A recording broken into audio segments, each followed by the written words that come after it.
Hello friends, welcome to Mirtha's kitchen. Mirtha's கிச்சனில் இன்றைக்கி செய்ய போகிற ரெசிபி வந்து சிக்கன் கிரேவி. அது எப்படி செய்கிறதுன்றத பார்க்கலாம். புரட்டாசி மாதம் முடிஞ்சிடுச்சு. இப்போ நம்ம நான்வெஜ்ஜுக்கு போகலாம். இனிமேல் நான்வெஜ் ஐட்டங்களை வீடியோ அப்லோட் பண்ணலாம். ஒரு பாத்திரத்தில் 50 கிராம் எண்ணெய் ஊற்றிருக்கேன். நான் எண்ணெய் சூடாகிடுச்சு. 5 லவங்கம் போட்டுக்கிறேன், ஒரு 4 பட்டை போட்டுக்கிறேன், ஒரு ஸ்பூன் அளவுக்கு சோம்பு போட்டுக்கிறேன்,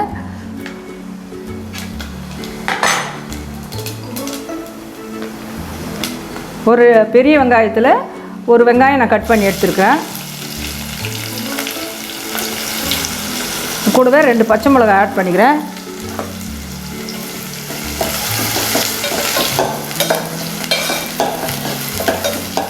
எண்ணெய் அதிகமாக இருக்கிற மாதிரி தான் இருக்கும். ஆனால் கிரேவிக்கு வந்து எண்ணெய் மிதங்கி இருந்தால் தான் நல்லாயிருக்கும். அதனால தான் நான் கொஞ்சம் அதிகமாக, நீங்கள் வேணான்னா நீங்கள் குறைச்சி கூட செஞ்சுக்கலாம்.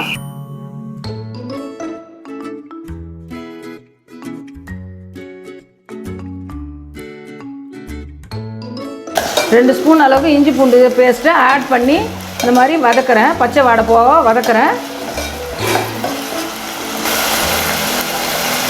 அது கூடவே கறிவேப்பிலை ஆட் பண்ணுறேன்.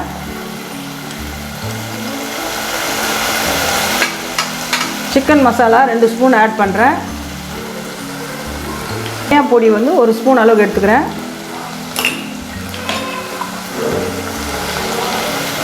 ஜீரக பொடி 1 ஸ்பூன் எடுத்துருக்கேன்.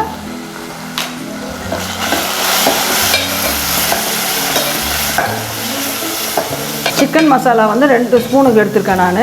அதனால் காரம் வந்து இது வந்து நான் ஒரு 1.5 ஸ்பூன் அளவுக்கு மிளகா பொடி எடுத்துருக்கிறேன். இது காரத்தை பார்த்துன்னு உங்கள் வீட்டுக்கு தகுந்த மாதிரி நீங்கள் ஆட் பண்ணிக்கோங்க.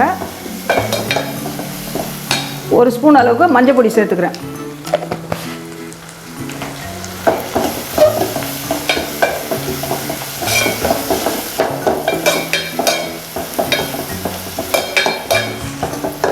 இப்போ வந்து தக்காளியை மீடியம் சைஸில் ஒரு 2 தக்காளி நான் கட் பண்ணி வச்சுருக்கிறேன்.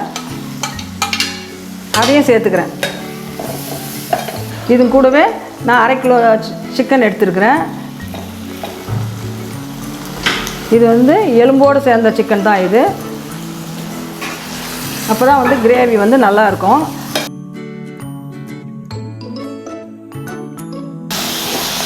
பாருங்கள், எண்ணெய் வந்து நம்ம நிறைய ஊற்றுன மாதிரி இருக்குது. இப்போ பாருங்கள், கரெக்டாக ஆயிடுச்சு. இது சிக்கனுக்கு தேவையான அளவுக்கு நான் உப்பு ஆட் பண்ணிக்கிறேன்.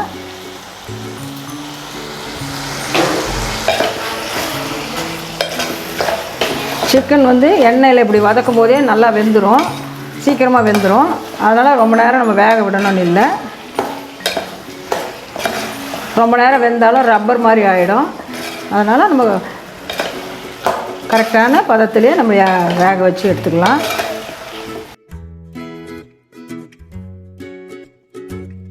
தண்ணி வந்து இது கூடவே 1 டம்ளர் அளவுக்கு ஆட் பண்ணிக்கிறேன். இந்த ஸ்டேஜில் நீங்கள் காரம் உப்பு சரியாக இருக்கான்னு பார்த்து போட்டுக்கோங்க. உங்கள் ஃபேமிலிக்கு தகுந்த மாதிரி நீங்கள் காரம்லாம் ஆட் பண்ணிக்கோங்க.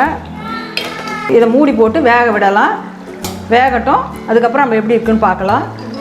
ஒரு 1/2 ஸ்பூன் அளவுக்கு மிளகை பவுட்ரு பண்ணி நான் வச்சுருக்கேன். அதை தான் இதை ஆட் பண்ணுறேன். இது கூட